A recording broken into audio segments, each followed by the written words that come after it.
Gloria a Dios. Dios les bendiga, hermanos. Damos gracias a Dios una vez más por la oportunidad que tenemos de estar en este lugar para alabar y glorificar el bendito nombre de nuestro Señor Jesucristo. Y a la misma vez poder estudiar su palabra, porque en ellas encontramos todo ese plan y ese propósito que Dios tiene para la vida de cada uno de nosotros. Es decir, que en su palabra encontramos todo con respecto a hacer su voluntad, de cómo vivir, y nos da todas las directrices de cómo hacer para poder llevar una vida agradable delante de Él. Así es de que en esta tarde vamos a seguir con los estudios de la primera carta del apóstol Pedro, aleluya, a los expatriados. Y vamos a leer el capítulo 1, aleluya, capítulo 1, versículo 13 al 19, aleluya. Capítulo 1, versículo 13 al 19. Amén. Aleluya. Dice la palabra de Dios de la manera siguiente. Por eso, estén atentos y usen bien su buen juicio, pongan toda su esperanza en lo que Dios en su bondad les va a dar cuando Jesucristo regrese. Versículo 14. Como hijos obedientes, no vivan conforme a los deseos que tenían antes de conocer a Dios. Al contrario, vivan una vida de una manera completamente santa. Porque Dios que lo llamó es santo. Pues la Escritura dice, sean santos ustedes, porque yo soy santo. Si ustedes llaman Padre a Dios que juzga a cada uno según sus hechos y sin parcialidad, deben demostrarle reverencia durante todo el tiempo que vivan en este mundo. Pues Dios los ha rescatado a ustedes de la vida sin sentido que heredaron de sus antepasados. Y ustedes saben muy bien que el costo de este rescate no se pagó con cosas corruptibles, como oro o plata. Aleluya. Gloria a Dios. Dejamos hasta ahí la palabra del Señor. Aleluya. Y quisiéramos hacer un resumen de lo que estuvimos estudiando el estudio anterior. Y estuvimos hablando sobre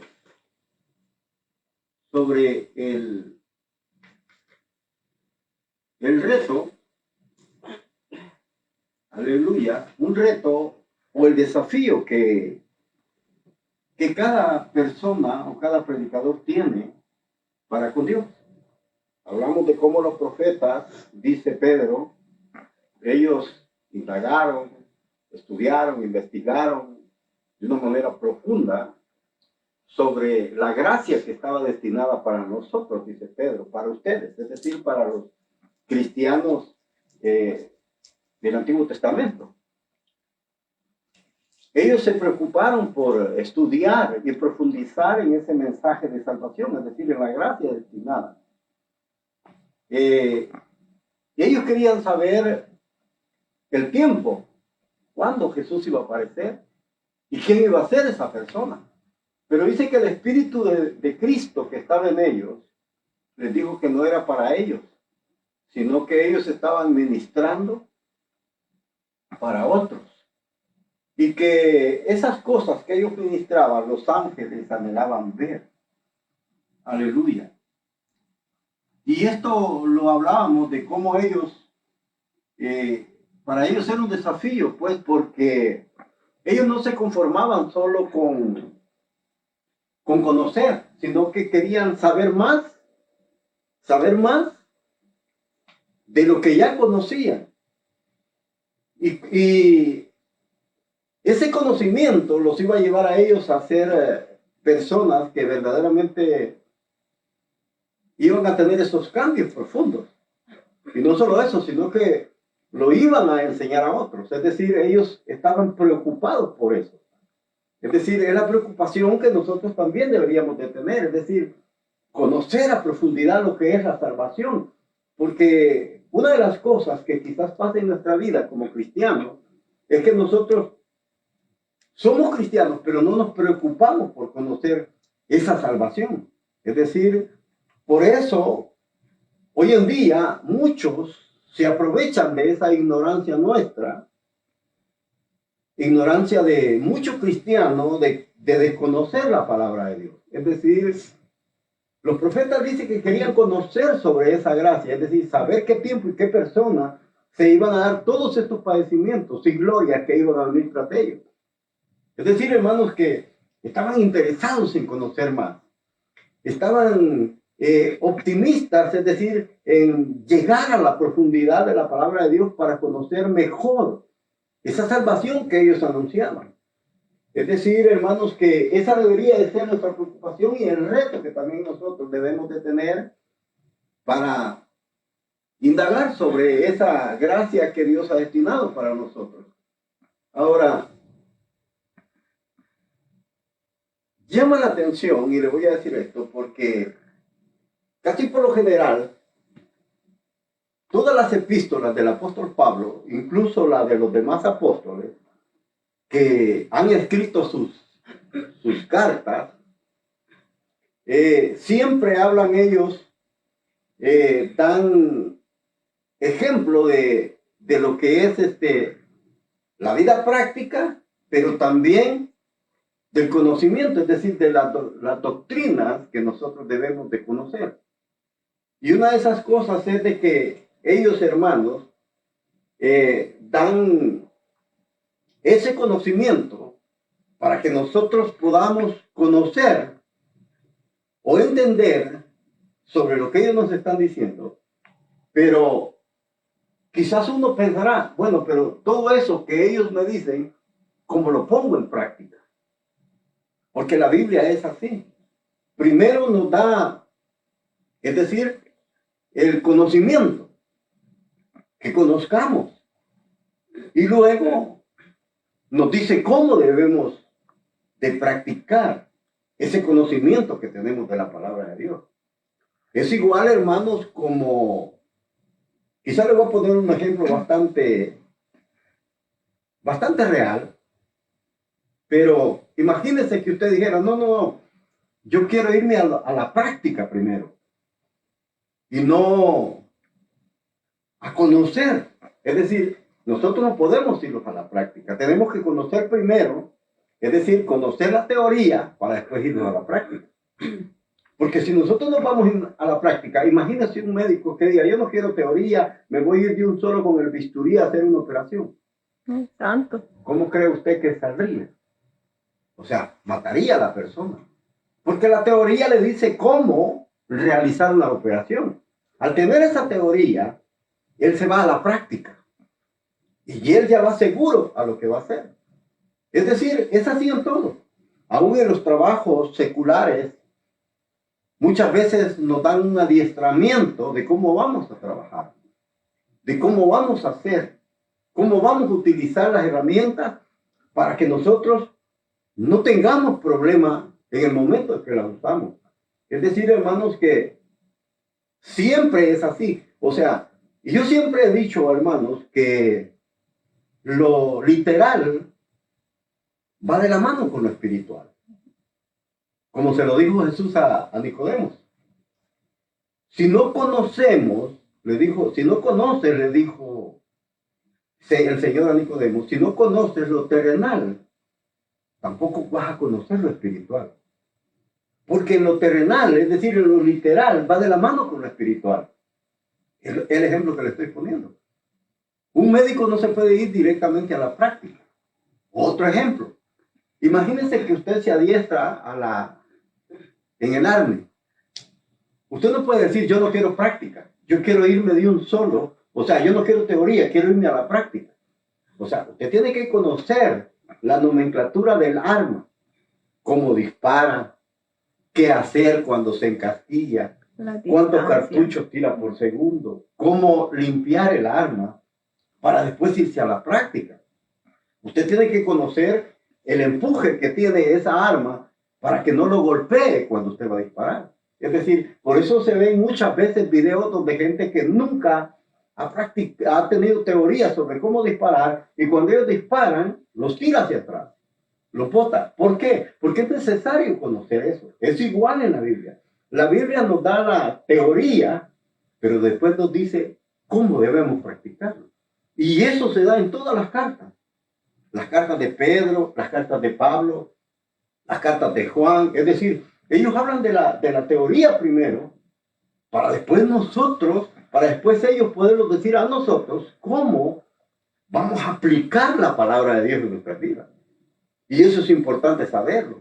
Porque si desconocemos eso, hermano, no vamos a hallar dónde está la teoría y a dónde comienza la práctica. Entonces, yo no sé si usted se fijó que en el estudio anterior yo hablé hasta el versículo 13, pero el 13 no lo toqué. No lo toqué. ¿Por qué? Porque si usted se fija en su Biblia, tienen títulos, ¿verdad? Y ese título comienza desde el versículo 14. Dice, llamados a una vida santa. Así dice el versículo 14 en adelante. Ahora, pero el 13 es parte de esto que hoy vamos a tocar. Y por eso tenemos que entender que muchas veces, hermano, esos títulos nos confunden un poco, o confunden a la gente, porque a veces hay capítulos o hay versículos que son aplicados a esa parte donde lleva el título, pero que se han dejado fuera. Entonces, quizás una de las cosas que los escritores bíblicos hicieron, o los que hicieron las versiones, lo hicieron con la finalidad de que usted y yo pudiéramos comprender mejor la Biblia, pero muchas veces, yo le voy a decir algo, hay capítulos en donde se lee hasta el último versículo, pero a veces ese último versículo es parte del otro capítulo. Es el inicio del próximo. Es el inicio del otro capítulo. Entonces, esas son cosas que muchas veces a nosotros nos confunden, porque a veces el mensaje se corta. Es como que usted corte la plática, corte la conversación, corte el diálogo, y de ahí para allá usted comienza un nuevo diálogo. Es decir, como que estuviera hablando de otra cosa, pero no. Es decir, si esos títulos no los tuviera, habría quizás un poco más de comprensión en la palabra de Dios. Ahora, le voy a decir esto. Cuando la Biblia hebrea se daba en los pergaminos, no tenían títulos. Es decir, era una sola lectura. Ni capítulos. No tenía capítulos, no tenía versículos, es decir, no tenía ningún título. Entonces, era un solo diálogo.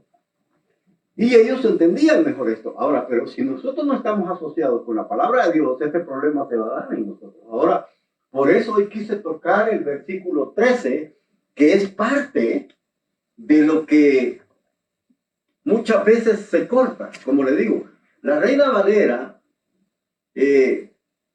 tiene el título desde el 13, pero algunas lo tienen desde el 14. Entonces, eso es lo que muchas veces pasa.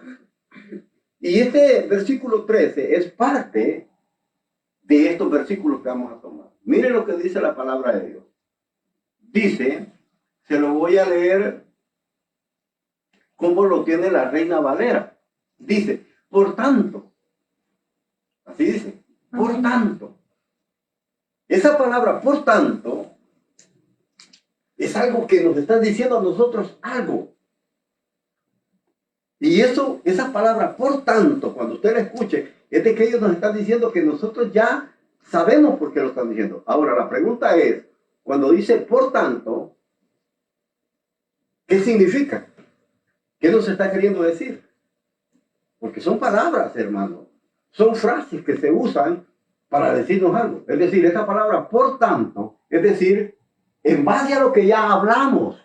Eso es lo que Pedro está queriendo decir. En base en lo que ya hablamos, en lo que ya dijimos, es decir, los versículos anteriores, el contexto. En base a esto, dice Pedro, por tanto. Esa palabra, por tanto, lo va a hallar también en las cartas de Pablo. Entonces dice acá, por tanto, ceñid los lomos de vuestro entendimiento. Así dice. Ciñan los lomos de vuestro entendimiento. Ahora, ¿qué significa ceñir los lomos?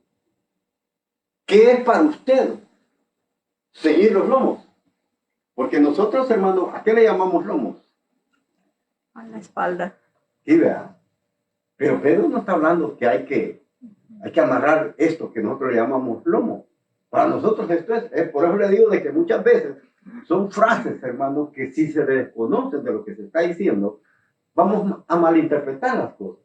Pedro dice, por tanto, ceñid los lomos de vuestro entendimiento. Pedro nos pone una imagen del antiguo tiempo. Es decir, a las personas que Pedro les estaba escribiendo, ellos entendían cuando les hablaba, ciñan los lomos de vuestro entendimiento, porque ellos sabían perfectamente de qué les estaba hablando. Ceñir los lomos, antiguamente, hermano, si usted se fija en las culturas, más que todo, hebreas, el hombre y la mujer, casi no había diferencia en la forma de vestirse. Eran como vestidos. Entonces, ceñir los lomos, dice Pedro, cuando hacían eso, las personas que iban a realizar una acción o iban a realizar alguna carrera o algún trabajo en especial, ellos agarraban su ropa de abajo y se la ponían en lo que es un cinturón que ellos tenían siempre, acá. En nuestro tiempo dijéramos el cinto.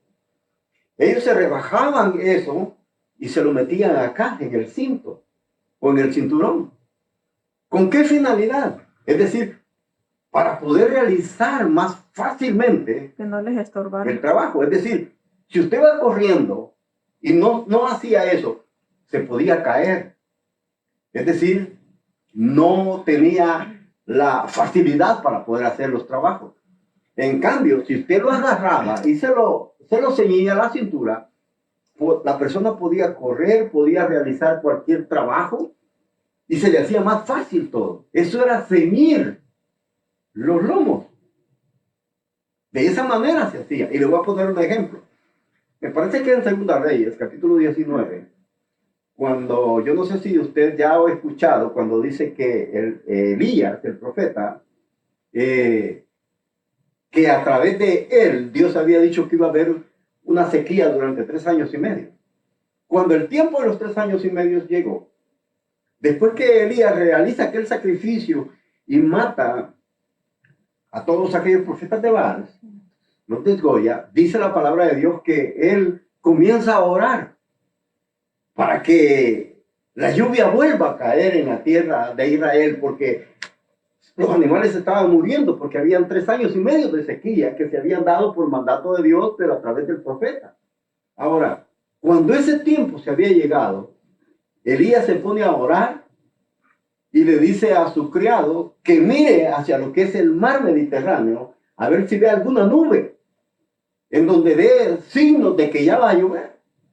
Entonces el siervo de Elías le dice que no hay ninguno.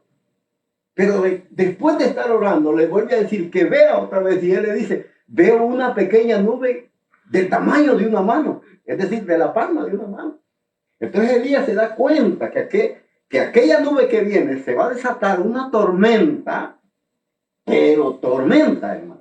Ese va a ser el inicio de los 3 años y medio de sequía. Entonces, ahí se encuentra el rey Acab, cuando él está haciendo eso. Y Elías le dice, cuando le dice a Acab, le dice que corra para Jezreel, es decir, para donde tiene su palacio, para que el aguacero no lo vaya a tomar en el camino y se atolle con el carro. Entonces dice que el rey Acab sale en su carro, dice, sale para la ciudad, para su palacio, porque viene esa gran tormenta. Dice en la Biblia que Elías se ciñe las ropas, se ciñe los lomos, dice, se ciñe las ropas, y Elías pega una carrera, y vea qué tremendo. Dice de que esa carrera que Elías pega, llega más antes que el rey Acab al palacio. Y acá ven un carro alado con caballos. Y Elías llega más rápido que él. Antes de acá, ya Elías ya está allá. ¿Pero por qué? No es por la fuerza humana, sino porque dice que la mano de Dios era la que le dio la fuerza para que Elías corriera y llegara antes que el rey. Pero fíjese qué tremendo. Y cuando dice la mano de Dios, se está hablando del Espíritu de Dios. Fue el que le ayudó para que él corriera tan rápido, más que aquel carro que llevaba al rey. Y dice que él llegó. Pero a lo que yo quiero llegar es de que dice que Elías se ciñó sus ropas, es decir, se ciñó sus lomos. Pero cuando Pedro dice aquí, los lomos del entendimiento, ¿qué nos está queriendo decir? Porque Pedro nos está queriendo decir algo. Él dice, por tanto, hermanos, es decir, en base a lo que ya dijimos, ustedes ahora hagan esto, prepárense para una acción. Eso es lo que Pedro dice. Hay otras versiones que así dicen. No dice ciñe tus lomos del entendimiento, dice, no, que dice, prepárense para la acción, estén listos, dicen otras. Es decir, ¿qué acción es la que nosotros vamos a ejecutar? Así como antiguamente, hermanos, los vestidos se refajaban y se ceñían en la espalda, en la cintura, para tener habilidad para poder correr o poder hacer cualquier otra actividad. Ahora Pedro dice que nosotros hay que ceñir los lomos, ¿de dónde? Nuestro entendimiento. Ahora, si antes se amarraban la ropa en la cintura, ¿qué es lo que Pedro está queriendo decir? Que sujetemos los pensamientos. Exacto. Que debemos de sujetar nuestros pensamientos. Que no nos dejemos dominar por nuestros pensamientos. Es lo que Pedro está queriendo decir, porque pone como ejemplo, es una metáfora, pero las metáforas siempre tienen, hermanos, como una aplicación espiritual, y lo espiritual que Pedro está diciendo, es decir, así como antes, si ustedes se aplicaban, se ceñían los lomos, es decir, los trapos o los vestidos en la cintura, para poder tener mejor movilidad, ustedes, dice Pedro, aten sus pensamientos, para que ustedes puedan trabajar mejor para el Señor. Oiga, porque muchas veces, hermano, eso es lo que no nos deja trabajar a nosotros para el Señor. Porque yo le voy a decir algo, cuando una persona no está llevando una vida consecuente a la voluntad de Dios, y se le dice, hermano, pase a cantar o pase a formar parte de un privilegio, la persona dice, a veces dice, no, hermano, es que no estoy preparado. No está preparado porque él siente que sus pensamientos lo controlan todavía. ¿Sí me entienden? Y la persona, por no decir que se siente sucia, dice, no, hermano, no puedo. Es decir, así como los vestidos se estorbaban para prepararse para una acción que uno va a hacer, los pensamientos también nos impiden poder estar listos para una acción, es decir, para trabajar para nuestro Dios. Los pensamientos nos estorban. Nos estorban. Y eso es lo que Pedro dice. Dice que atemos o que ciñamos, dice, los lomos de vuestro entendimiento. Dice, sean sobrios. ¿Qué significa ser sobrio? Ser sobrio es lo opuesto de ebrio. Ser sobrio es tener un equilibrio. Y tener un equilibrio de lo que usted piensa y de lo que hace. Sean sobrios, es decir, piensen bien lo que van a hacer. Prepárense para una acción, pero deben de pensar, deben de usar bien sus pensamientos. ¿Para qué? ¿Qué es lo que van a hacer? Eso es lo que Pedro está diciendo. Ahora, por eso dice acá Pedro, mire, dice, acá no dicen que ciñamos los lomos. Esta versión dice, por eso estén preparados. Oiga, ¿qué es lo que muchas versiones dicen? Estén preparados o prepárense para la acción. En lugar de decir sobrios, acá dice, preparados y usen bien el buen juicio. Oiga, ¿qué significa usar bien el buen juicio? Es decir, debemos de usar bien nuestros pensamientos. Y dice, y pongan toda su esperanza. Oiga lo que Pedro dice, pongan toda su esperanza ¿En qué ponemos muchas veces nuestra esperanza nosotros como cristianos? ¿En qué ponemos nuestra esperanza cuando venimos los caminos de Dios? Ponemos nuestra esperanza en las cosas terrenales. Porque a veces nosotros decimos, nuestra esperanza, que Dios me bendiga, que Dios me prospere, que Dios haga esto, que Dios haga lo otro. O sea, esa es nuestra esperanza muchas veces. Y cuando todo eso no se da en nosotros, nos desilusionamos. Nuestra esperanza tiene que estar puesta no en lo terrenal, sino ¿a dónde? En las cosas de arriba. En las cosas de arriba. Por eso dice Pedro, pongan toda su esperanza, dice, que cuando Cristo se manifieste, ustedes van a conocer bien todo. Pero oiga lo que está diciendo. Debemos de atar los lomos de nuestro entendimiento. Es decir, no dejar que los pensamientos, hermanos, nos gobiernen. Si usted y yo, hermanos, tenemos dominio, oiga, a esto se le llama dominio propio, como dice Pablo. Que Dios dice, no nos ha dado espíritu de cobardía, sino que nos ha dado espíritu de amor y de ¿qué? Dominio propio. Es decir, dominio propio quiere decir que usted y yo tenemos que cuidar lo que hacemos porque tenemos control de nuestros pensamientos. Ahora, aquí hay algo importante.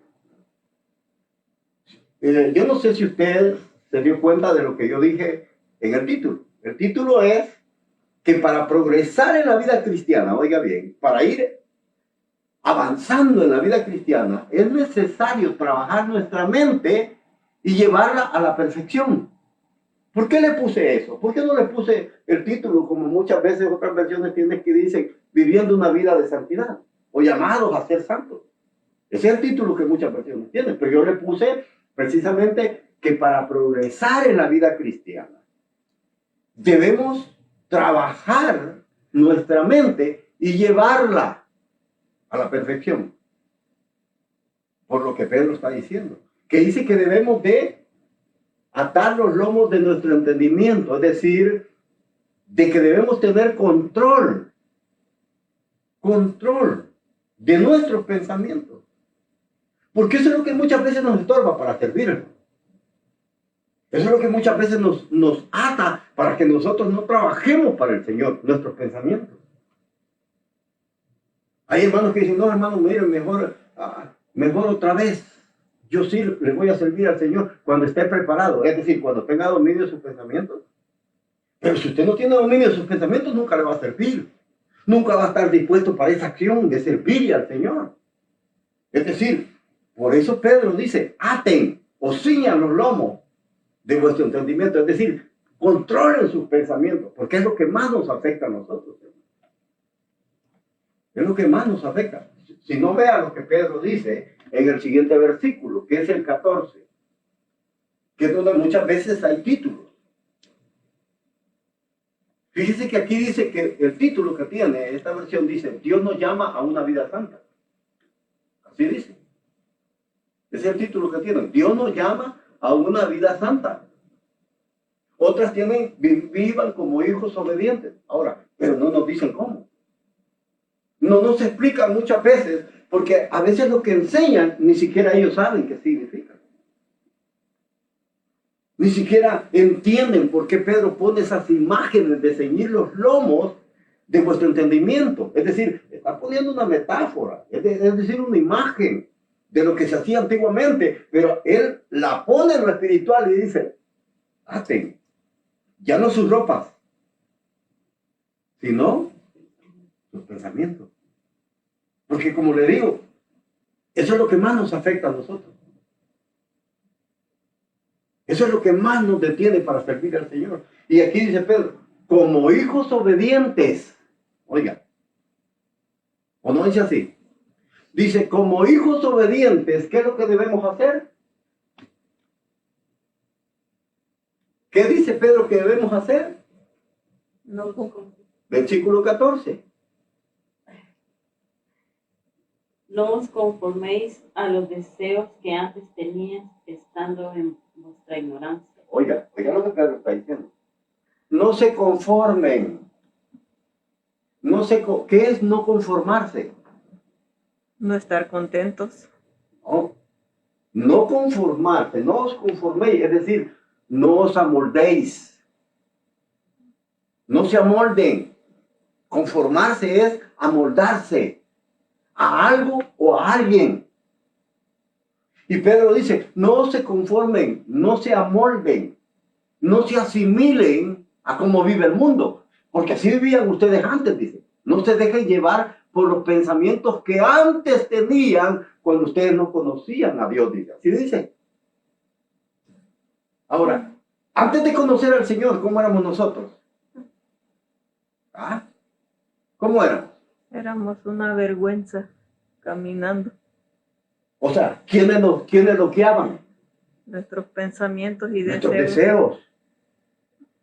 Quiero ir a bailar, decía, y ahí iba para el baile. Quiero tomar, y ahí iba a tomar. A las cantinas. Quiero drogas, y ahí iba la droga. Es decir, nuestros pensamientos nos gobernaban. Por eso Pedro dice hoy, como hijos obedientes, es decir, ahora ya no somos hijos de las tinieblas, ni hijos desobedientes, como dice Pablo en los Efesios. Ahora somos hijos de luz. Es decir, hijos que vivimos obedeciendo la palabra de Dios, en la voluntad del Padre. Entonces, si somos hijos obedientes, ¿qué es lo que tenemos que hacer?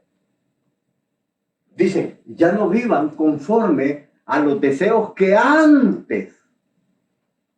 Yo le pregunto, ¿usted tenía esos deseos antes? ¿Lo guiaban sus deseos? Sí.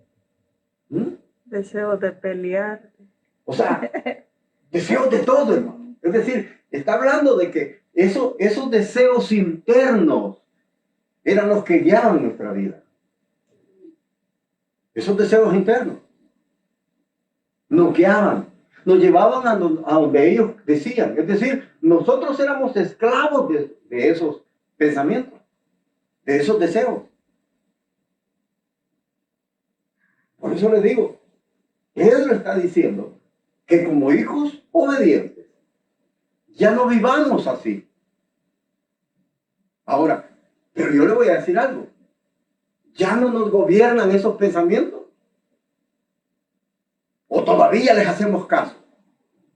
¿Ya no? ¿Y por qué no vienen a la iglesia muchas veces? ¿Ah? ¿Por qué? ¿Por qué no venimos a la reunión? ¿Quién nos está diciendo no vayas? El cansancio. Ay, estoy cansado. ¿No son los pensamientos? ¿Ah? Entonces, ¿quién lo gobierna a usted? Si es un hijo obediente, usted no se debería dejar de gobernar por ese pensamiento. Porque los pensamientos que no vayas, estás cansado. Tienes que ir a trabajar. Quiero dormir un poquito más. Tengo que trabajar. Hoy no puedo, hermano, porque tengo que hacer muchas cosas. Es decir, sus pensamientos. Amén. Entonces no podemos decir que somos hijos obedientes, porque todavía le hacemos caso a esos pensamientos. No se dejen, dice Pedro. Oiga bien.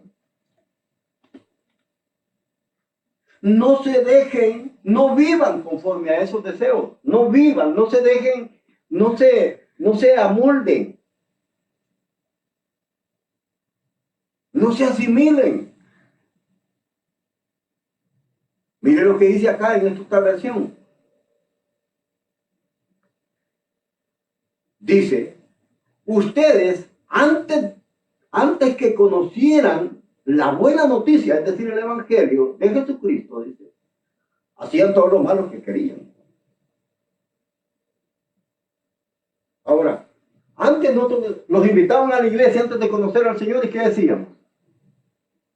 Mejor vamos al baile. Mejor, ¿sabe qué? Lo invito a una parranda, le decían a veces a uno cuando lo invitaba a otro. Mejor vamos a la fiesta. Eso decía uno. Mejor vamos y lo voy a invitar a una cervecita. No tengo dinero, yo se las pago. Es decir, antes nosotros no queríamos conocer al Señor. No queríamos venir a las reuniones donde el Señor busca que nosotros tengamos una vida mejor. Ese es el deseo de Dios. Pero nosotros decíamos, no quiero ir a la iglesia. Pero ahora que decimos que somos hijos de Dios, nos siguen gobernando muchas veces. ¿O no? Amén. Ay, hermano, hoy no puedo porque estoy cansado. Pero ¿quién lo está gobernando? Su pensamiento.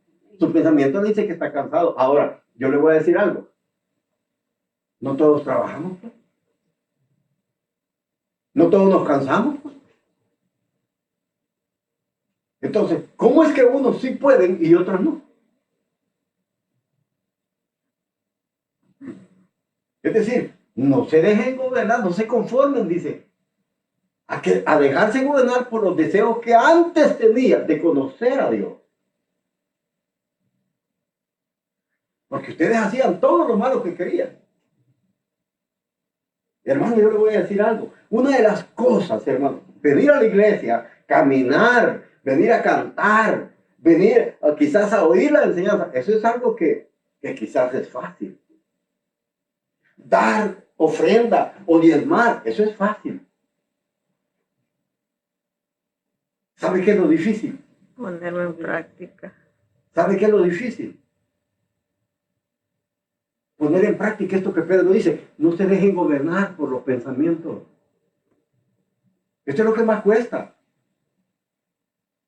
Porque esto es lo que hace todo el mundo, ¿no? No se conformen, es decir, no se amolden, no se asimilen a esos deseos que ustedes tenían antes. No lo hagan. Y le voy a decir algo, hermano.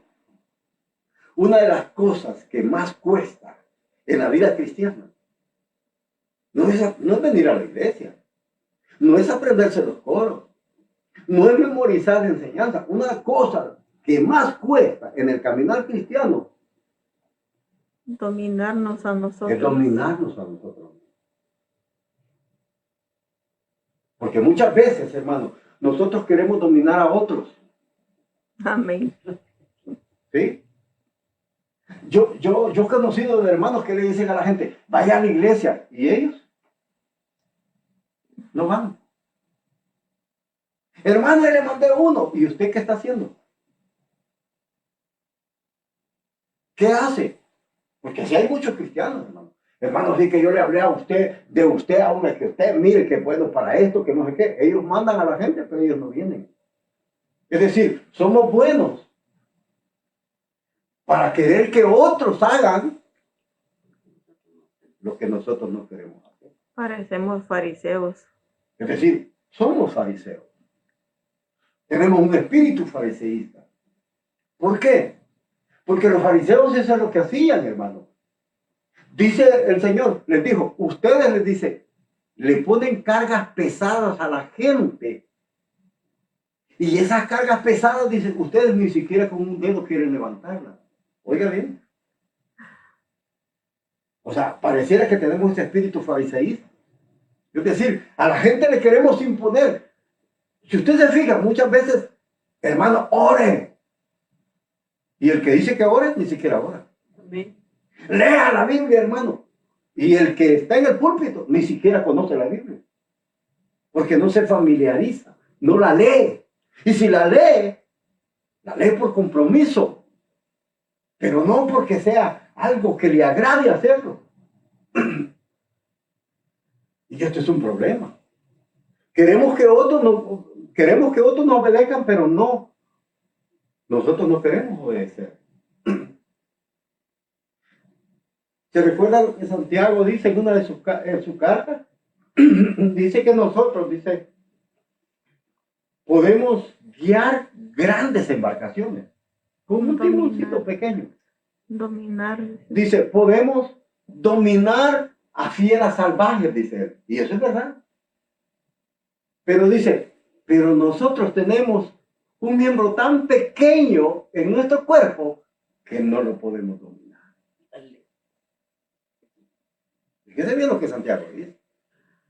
Es decir, podemos dominar grandes embarcaciones, podemos hacer que animales nos obedezcan, pero que nosotros nos sujetemos a eso y obedecerlos, no lo hacemos. Que Dios nos ayude. Es decir, entonces, Pedro dice, no se dejen dominar por los deseos. Y yo le voy a decir algo. Para no dejarse dominar, hermano, ¿sabe qué es lo que se requiere?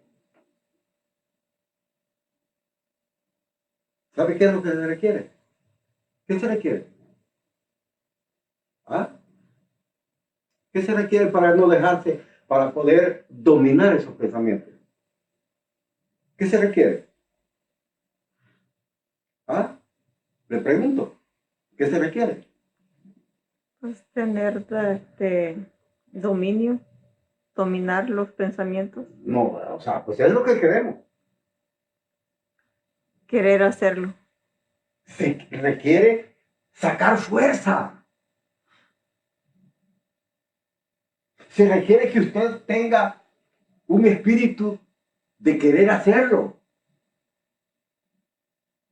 Ahora, le voy a decir algo. Cuando usted se pone a querer decir, bueno, me voy a poner a dieta, ¿qué es lo que usted necesita hacer?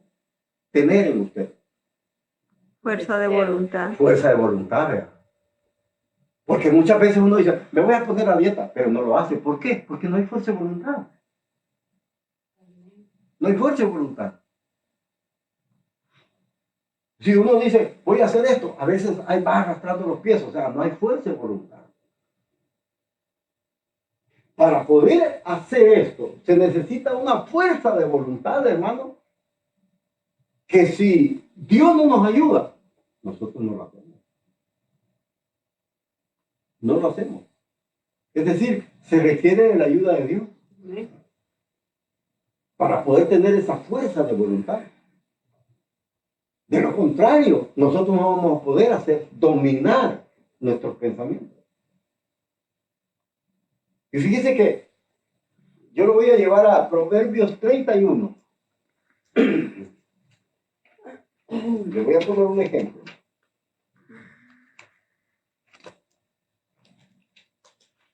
Proverbios 31.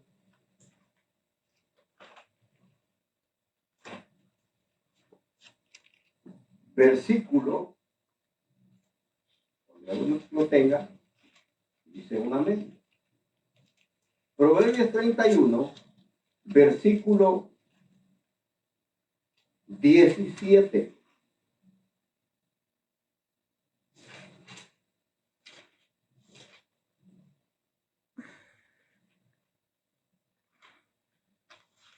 Proverbios 31, 17.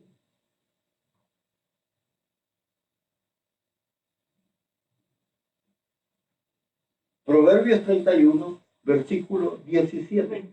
Se está hablando de la mujer, de lo que es La mujer virtuosa. la mujer virtuosa, la mujer trabajadora, la mujer que pone en alto el nombre de su esposo, la mujer que hace todo. Proverbios 31, versículo 17. ¿Qué dice Proverbios 31, 17? ¿Qué dice, hermana Silvia? Dice, ciñe de fuerza sus lomos y esfuerza sus brazos. Fíjese bien, se usa la palabra que está diciendo Pedro. Ciñe con fuerza sus lomos. Oiga, está hablando de la mujer. Ciñe con fuerza sus lomos. Yo se lo voy a leer en esta versión. Mire lo que dice. Dice, saca fuerzas de flaqueza.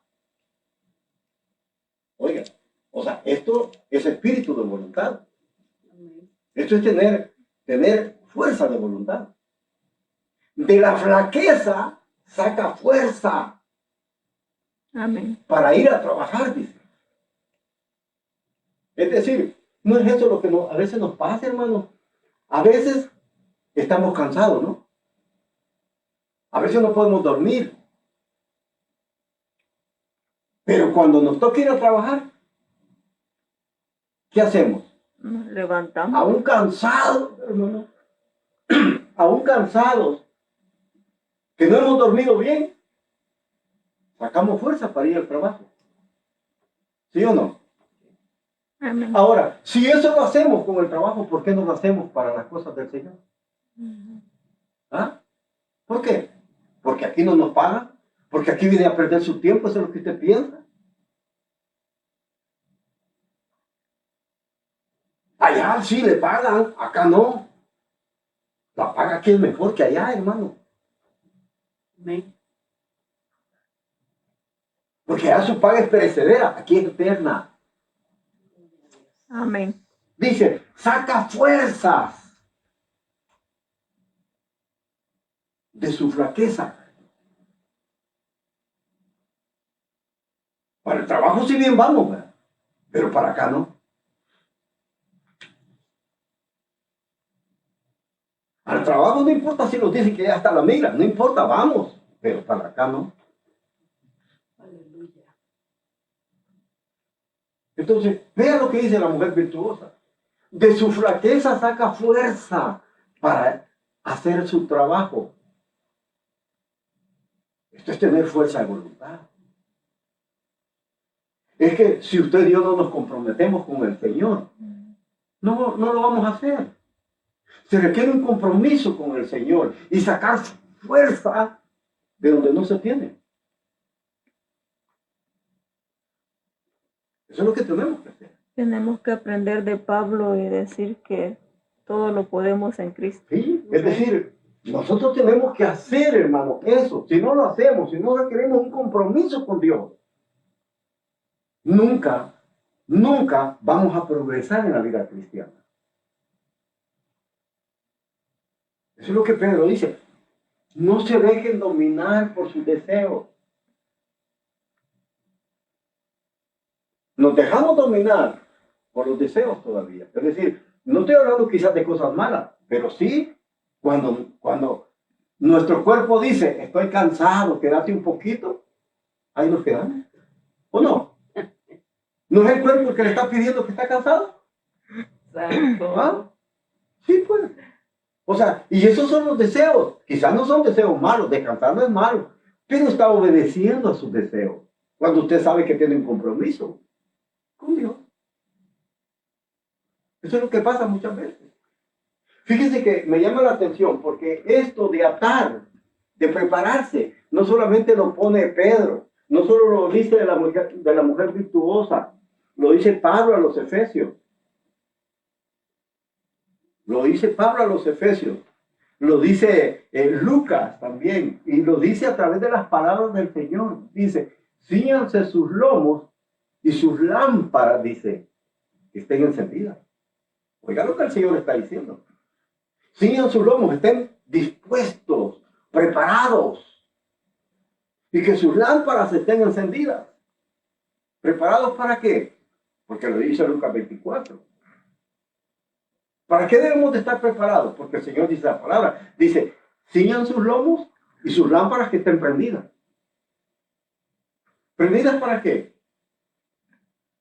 Porque el Señor dice, dice, y pone el ejemplo, como aquel siervo que está esperando el regreso de su Señor. No sabe si el Señor, el maestro, dice, o su amo, si ha ido para una fiesta de bodas. No sabe si va a venir a la primera vigilia, a la segunda vigilia, a la tercera vigilia, a la cuarta vigilia. Pero el amo, dice, cuando llega, su siervo está esperándolo con luz y está atento a abrirle la puerta. Y eso es lo que dice. Dice, sigan sus lomos y sus lámparas prendidas. Pero ¿cómo están muchos? No tienen ni ceñidos sus lomos, ni tampoco sus lámparas están prendidas.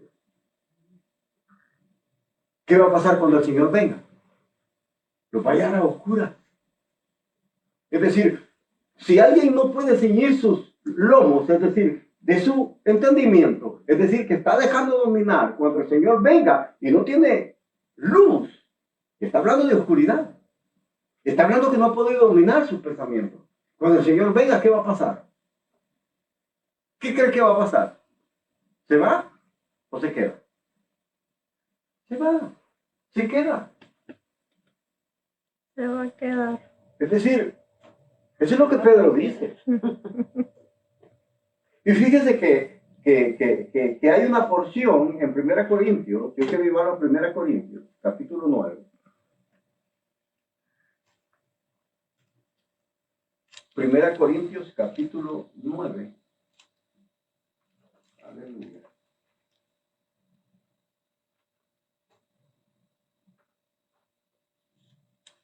Pablo usa una imagen que llama mucho la atención. Primera Corintios, capítulo 9, del versículo 24 al 27. ¿Quién lo tiene? Amén. ¿Cómo dice la palabra del Señor? ¿No sabéis que los que corren en el estadio, todos a la verdad corren, pero uno solo se lleva el premio? Corred de tal manera que lo obtengáis. Todo aquel que lucha, de todo se obtiene. Ellos a la verdad para recibir una corona corruptible, pero nosotros una incorruptible. Así que yo de esta manera corro, no como a la aventura, de esa manera peleo, no como quien golpea el aire, sino que golpeo mi cuerpo y lo pongo en servidumbre, no sea que habiendo sido heraldo para otros, yo mismo venga a ser eliminado. Oiga bien lo que Pablo está diciendo. Pone el ejemplo de los atletas. Oiga lo que Pablo dice. Dice, ¿acaso ustedes no saben que todos los que corren en el estadio, es decir, cuando está hablando, pone de ejemplo los Juegos Olímpicos que se realizaban en Grecia? Corinto era la segunda ciudad más importante donde también se realizaban. Por eso los corintios conocían de qué Pablo les estaba hablando. Y Pablo les dice, ¿acaso ustedes no saben que todos los que corren al estadio corren para llevarse un premio? Y ellos corren, dice, para llevarse un premio Corruptible. corruptible. Es decir, ¿cuál era el premio que le daban al que ganaba los Juegos Olímpicos? Una corona de laurel, de hojas de laurel. Esa era la corona. Así se daba a conocer el campeón. Dice, ¿acaso ustedes no saben, dice Pablo, que todos los que corren al estadio corren para llevarse un premio? Y un premio corruptible. Nosotros, dice, corremos. Vea cómo ve Pablo la vida cristiana.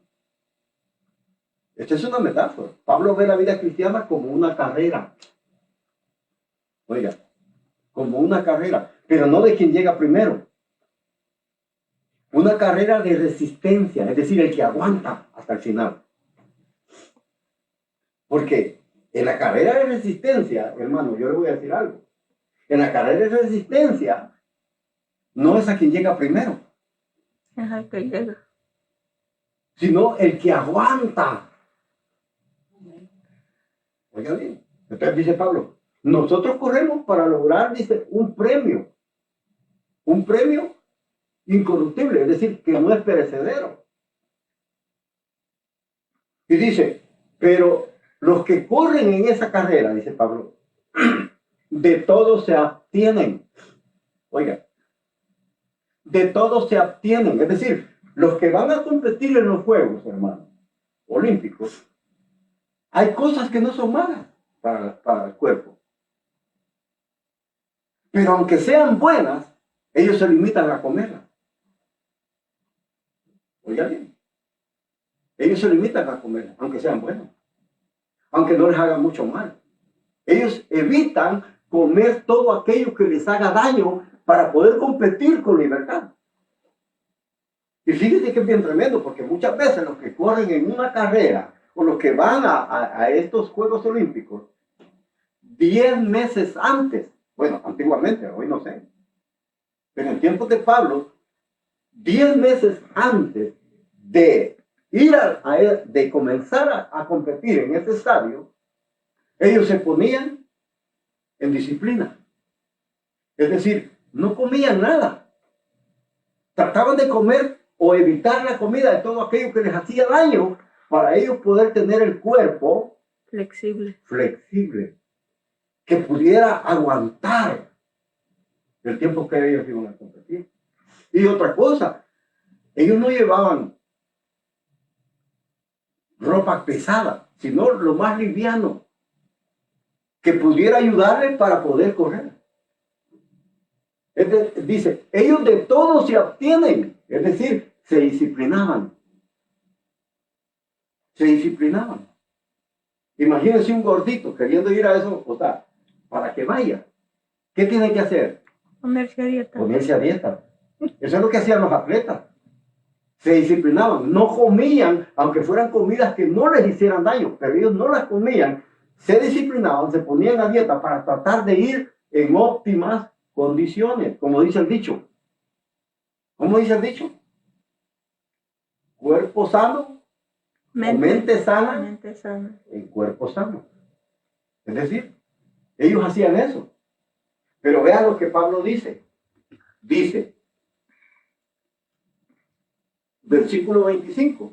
Los que se preparan a competir en los deportes dejan de hacer todo lo que les pueda perjudicarlos. Oigan, es decir, se disciplinaban, se ponían a dieta y lo hacen para ganarse un premio que no dura mucho. Es decir, las coronas de laurel. Dice, nosotros en cambio lo hacemos para recibir un premio que dura para siempre. Aleluya. Oigan. Y dice, versículo 26, dice, yo me esfuerzo por recibirlo. Ahí Pablo se mete a la cuenta. Yo me esfuerzo por recibirlo, dice. Es decir, eso quiere decir que Pablo se disciplinaba. Porque Pablo también se está esforzando para recibir ese premio. Así que yo no lucho sin un propósito. Oiga, Pablo tenía en mente un propósito. Amén. Tenía una meta. Había un propósito. Siempre en su vida. Y dice, así que no lucho sin un propósito. Versículo 27. Al contrario, vivo con mucha disciplina, dice Pablo. Oiga. Vivo con mucha disciplina y trato de dominarme a mí mismo. Oiga lo que Pablo dice. Amén. Trato de dominarme a mí mismo. Pues si anuncio a otros la buena noticia, o sea, el evangelio, no quiero que al final Dios me descalifique a mí. Oiga lo que dice Pablo. Yo le voy a preguntar, en esta carrera que nosotros llevamos, que es una carrera cristiana, ¿contra quién luchamos? ¿Quién es nuestro oponente? ¿Contra quién compite usted? Contra mis pensamientos. Es decir, usted y yo no corremos compitiendo contra el hermano. Nuestro peor enemigo somos nosotros mismos, nuestros pensamientos. Aleluya. Nuestros pensamientos. Es decir, ¿quiere que le gane sus pensamientos o usted quiere ganarle a sus pensamientos? De ahí es donde viene la palabra de que dormimos con el enemigo, ¿no? ¿Sí? O sea, porque nuestros pensamientos son los peores enemigos con los cuales nosotros luchamos. O sea, usted y yo no corremos y nuestro contrincante es el vecino, es el hermano, es la hermana. Esposo, Yo no, la esposa. mi contrincante no es mi esposa. No, yo corro, pero mi mayor rival es la mente. Pablo dice, yo vivo con mucha disciplina. ¿Y cuál es la disciplina que Pablo aplicaba? Dice, yo me domino a mí mismo, es decir, sus pensamientos no lo gobernaban. Él no obedecía a sus pensamientos. ¿Usted cree que a Pablo no le decía por ahí uno de sus pensamientos, Pablo, no prediques hoy? Era humano, ¿no? Era humano. Es decir, ¿y usted cree que Pablo los obedecía? Él dice, se dominaba a sí mismo, dominaba sus pensamientos, dominaba sus emociones. Es decir, él, en otras partes dice, golpeo mi cuerpo. O sea, Pablo no está hablando físicamente o literalmente que él golpeaba su cuerpo. Él dice que lo disciplinaba. Esto es golpear el cuerpo. Y fíjate que la palabra que se usa aquí para golpear mi cuerpo es una palabra que quizás está mal traducida, porque en el original dice, yo me golpeo en la cara y le doy debajo el ojo. Le dejo el ojo amoratado. Dice el original. Yo me golpeo y me golpeo debajo del ojo, me lo dejo amoratado. Es decir, lo que Pablo está hablando es de que él tiene una disciplina rigurosa. No es dieta. Eso lo usan los que corren físicamente, literalmente. La de Pablo es una disciplina para dominar sus pensamientos. Hermano, esto es lo que más cuesta. Esto es lo que más cuesta. Yo le voy a decir algo, hermano. Tengo 2 noches de estar estudiando esto, que me levanto a las 3:30 de la mañana.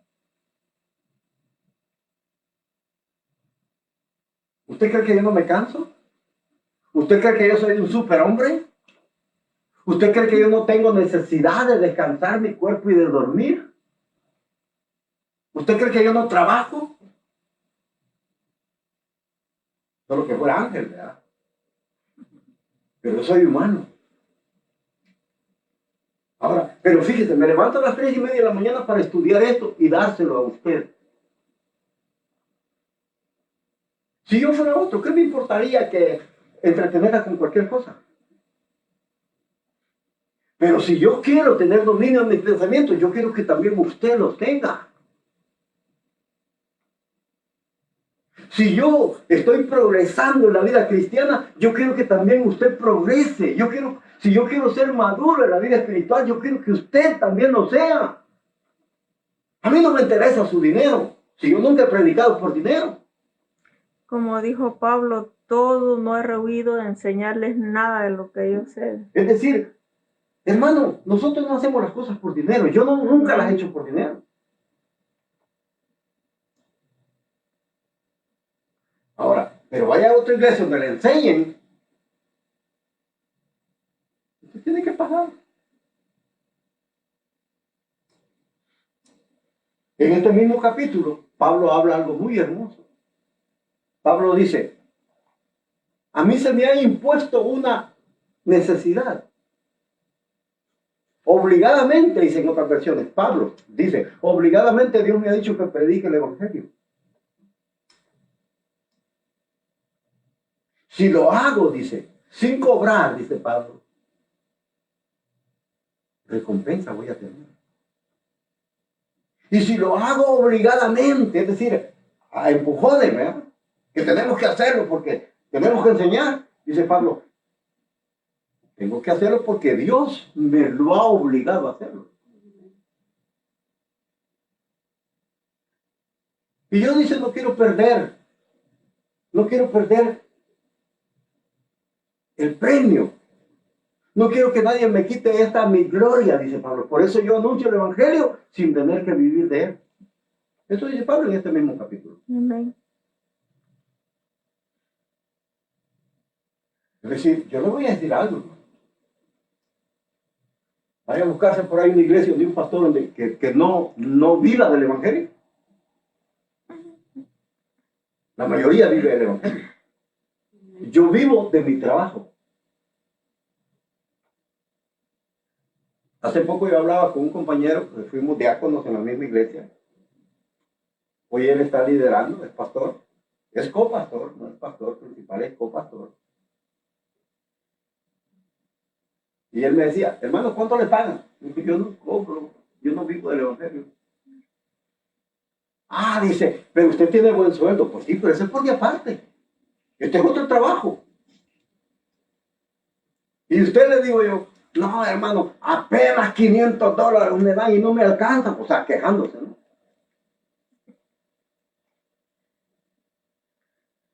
Que trabaje y que no cobre, a ver cómo le va. No va a tener tiempo para preparar un sermón, no va a tener tiempo para enseñar. Porque para esto, hermano, se requiere sacar tiempo, se requiere fuerza de voluntad. ¿Usted cree que es fácil levantarse a las 3:30 de la mañana para estudiar? 2 días, hermano, ante Dios le digo. Y si yo le estoy mintiendo, que Dios me castigue. 2 días de levantarme a las 3:30 para estudiar. Pablo dice, yo me disciplino a mí mismo, trato de gobernarme a mí mismo. Y dice, oiga lo que dice, y dice, pues si anuncio a otros la buena noticia, es decir, el Evangelio, en otra versión dice, si yo soy heraldo, Amén. si yo soy heraldo, y le anuncio el Evangelio a otros, no quiero que al final yo sea descalificado. Oiga lo que Pablo dice. Es decir, y le voy a poner un ejemplo. Pablo, él dice, pone el ejemplo que por los que corren, pero él dice, yo también corro, dice, para obtener un premio. Es decir, que él se aplica las mismas reglas que se le aplicaban a los deportistas. Y él dice, yo siendo heraldo, dice, le predico el Evangelio a otros, no quiero que al final Dios me descalifique.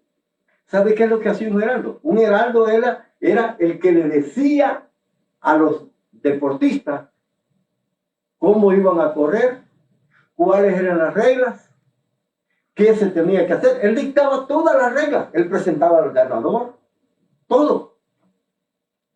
Eso hacía el heraldo. Pero él era un competidor, pero se ponía como heraldo. Es decir, le ponía las reglas a otros, pero también se las aplicaba a él. Yo no le voy a decir a usted que estudie la Biblia cuando yo no lo hago. Yo no le voy a decir a usted que ore cuando yo no lo hago. Yo no le voy a decir a usted que venga a las reuniones cuando yo no estoy presente. Jesús dijo, hagan todo lo que dicen. ¿Cómo dijo?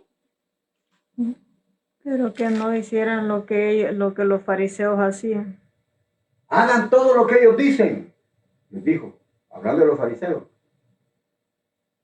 Pero no hagan lo que ellos hacen. Porque ellos decían, pero no hacían. Es decir, ellos podían ordenarle a la gente hacer algo, pero ellos no lo hacían. Pablo se aplica la misma regla. Es que dominarse a uno mismo es lo que más cuesta, hermano.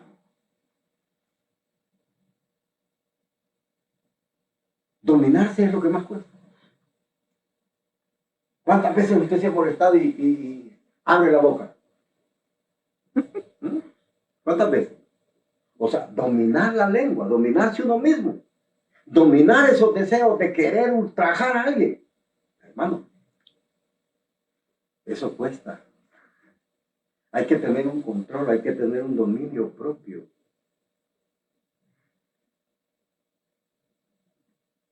No crea que es fácil. Yo le voy a decir algo. Estoy aprendiendo, no le digo que ya lo sé, pero estoy aprendiendo. ¿Por qué? Porque hay momentos, hermano, en que me han dicho cosas, compañeros de trabajo, y yo me amordazo los labios y no los abro. Yo a veces le digo al Señor, como le decía a David, ponme un broche, ponme freno. Es decir, porque cuesta tener dominio. Es más fácil que los pensamientos lo dominen. Pablo dice, yo no quiero hacerle caso a mi cuerpo. Oigan lo que Pablo dice.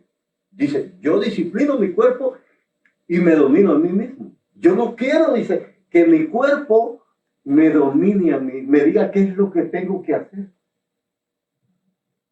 ¿Y a usted qué le dice a su cuerpo? No vayas, quédate otro ratito. Y se durmió. ¿Sí? O sea, obedecemos. Bien fácilmente obedecemos el cuerpo. Pablo dice, no, yo, dice, hago que mi cuerpo me obedezca. Yo no obedezco a mi cuerpo, hago que mi cuerpo sea el esclavo. Yo no soy el esclavo, es mi cuerpo el que me sirve como esclavo. Eso es lo que Pablo dice. Pero nosotros, hermanos, por eso Pedro dice, como hijos amados, como hijos obedientes, no se dejen dominar por los deseos, por los pensamientos. Eso es lo que Pedro dice, deseos son pensamientos. ¿Se recuerda por qué cayó Adán y Eva? Se dejaron llevar por Sus pensamientos le decían, mira, no hombre, no, comé de ese árbol, ya vas a ver que no te va a pasar nada. No le decía Eva al pensamiento, pero es que Dios me ha dicho que si como de ese árbol, vamos a morir. No te va a pasar nada, Eva, le decía. Y cabal la tomó. ¿Y qué pasó? Por hacerle caso a sus pensamientos, estamos arruinados, hermano. Amén. Estamos arruinados. La vida que como ser humano, como humanidad tenemos, es culpa de ellos. Si ellos no hubieran obedecido, yo no le digo a la serpiente, yo le digo a la mente, porque es la mente. Eva está jugando un papel importante, es decir, está haciendo un diálogo, un monólogo. Ella se le está hablando a su mente. Como Salomón lo dice cuando estudiamos Eclesiastés, ¿se recuerdan? Amén. Salomón dice, y yo me dije a mí mismo, ¿qué es lo que Eva estaba haciendo? Estaba hablando con su mente, no con la serpiente.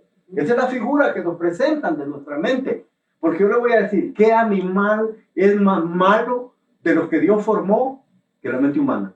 ¿Cuándo ha visto usted un gato o un perro o una jirafa haciendo una bomba para matar al mismo ser humano? Nunca, ¿verdad? Pero la mente humana sí lo ha hecho. La mente humana, por eso es que dice Jeremías. Jeremías dice, engañoso es el corazón. O sea, pero el corazón no piensa, el corazón es un músculo. En otras versiones dice, engañosa es la mente y malvada. ¿Quién la conocerá? la conocerá? Si no solo Dios. Por eso cuando dice que la serpiente fue el animal más astuto que Dios creó, no está hablando de un animal físico, está hablando de esto, Sí. de la mente. Esto es lo más astuto que hay, hermano. Con esto planeamos cómo ser infiel a la esposa, con esto planeamos cómo vamos a robar, con esto planeamos cómo podemos matar a otro y quitarle la mujer. Eso es lo que hizo David. ¿O no? Tenía una mente tan prodigiosa que él dijo, no tomó, no se emborrachó, yo quería que él se hiciera cargo del embarazo mío, pero dijo yo, le voy a escribir una carta, lo voy a poner al frente de la guerra, que los otros retillen y que lo maten. Y nadie se va a dar cuenta, dijo David. Nadie. Pero no sabía que Dios estaba viendo todo lo que él estaba planificando. Y cuando llega el profeta le dice, no fue los amonitas los que lo mataron, tú lo mataste. Porque tú orquestaste todo el plan diabólico, maquiavélico, para quitarle la vida a tu mejor amigo, a uno de los mejores soldados que tú tenías.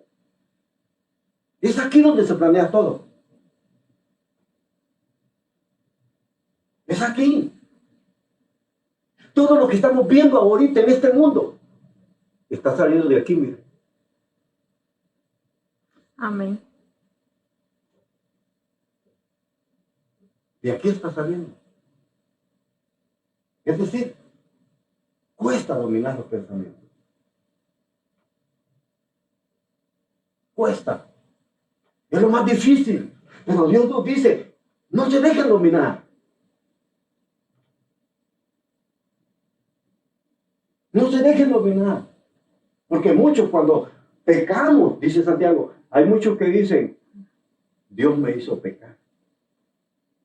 Nadie diga, dice, que Dios lo puso prueba. Le puso una tentación, dice, porque Dios no tienta a nadie ni eres tentado por el mal. Somos tentados cuando de nuestro interior, de nuestros pensamientos, dice, comenzamos a pensar, comenzamos a planificar, comenzamos a ver el pecado hermoso, codicioso, esto, lo comemos y engendramos muerte. Aquí. Es decir, hermano, Dios nunca nos pone a prueba, nunca nos tienta. Por eso Santiago dice, no digan que Dios nos pone a tentación, porque Dios dice no hace eso. Porque muchos decían, ay, es que esta prueba no la voy a pasar, Dios es malo porque me puso una prueba que Él sabía que yo no la iba a pasar. Y dice Santiago, no digan que Dios nos tienta. Son ustedes mismos, son de su concupiscencia. Es decir, cuando habla de concupiscencia, está hablando de, como en el hebreo se lo conoce, el yetzer hará, es decir, la inclinación al mal que está en nosotros. Amén. O como dijo el Señor Jesús, el hombre fuerte. Ese nos hace pecar, no es Dios. Cuando de nosotros mismos, cuando de nuestra concupiscencia, dice la concupiscencia engendra, ¿qué engendra la concupiscencia? Internamente, ¿qué engendra? Dice, engendra una gran pasión y cuando esa pasión se enciende, esa pasión comienza a arder, hasta que comienza a echar humo, comienza a encender fuego y ya esa pasión ni se la consuma uno, ¿o no? ¿O no nos ha pasado eso? No me digas que no. No me digas que usted no ha estado ardiendo de pasión alguna vez. Y ahí diga, ay, este chocolate me lo como. La hermana le da risa. Sí, a todos nos ha pasado. Por eso es que Pablo, oiga bien, Pablo dice, huyan de las pasiones juveniles. Así dice Pablo, así le dice a Timoteo, porque Timoteo estaba joven, tenía 30 años. Y Pablo le dice, Timoteo, huye de las pasiones juveniles, porque a los 30 años en la vida humana es como un volcán que está queriendo hacer erupción, que tira lava y quema a cualquiera.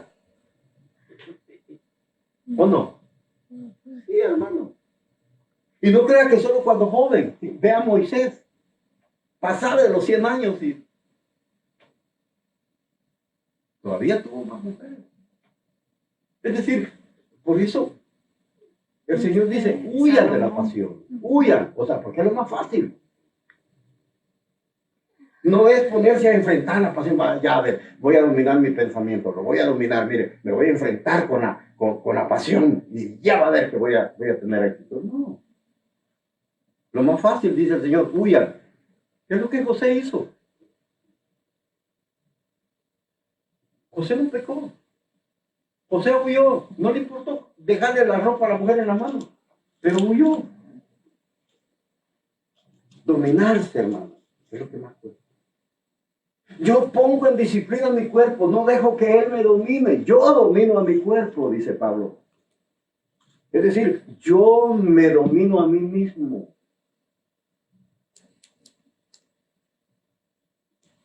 Para esto se requiere fuerza y voluntad y ayuda de Dios. Amén. ¿Sabe por qué Pablo, cuando Dios lo prueba y le pone un aguijón en la carne? Que dice Pablo, yo 3 veces le pido al Señor que me quite este aguijón. Y el Señor me ha dicho, mi amor es todo lo que necesita. Oiga. Porque mi fuerza, le dice el Señor a Pablo, tú lo que necesitas no es que te quite el aguijón que tú tienes. Porque Pablo dice, yo tengo un mensajero de Satanás que me abofetea, dice Pablo. Me da con guante blanco en la cara todos los días. Y yo le pido al Señor que ese mensajero de Satanás me lo quite. Ahora, ¿cuál será ese mensajero de Satanás? ¿Acaso no hay una inclinación al mal en nosotros? Como dice Pablo a los romanos, el bien que quiero hacer no hago, y no que el mal que no quiero hacer, eso hago. Muchas veces nos ha pasado que a veces queremos hacer las cosas buenas, pero a veces no las hacemos. Y lo malo es más rapidito para nosotros.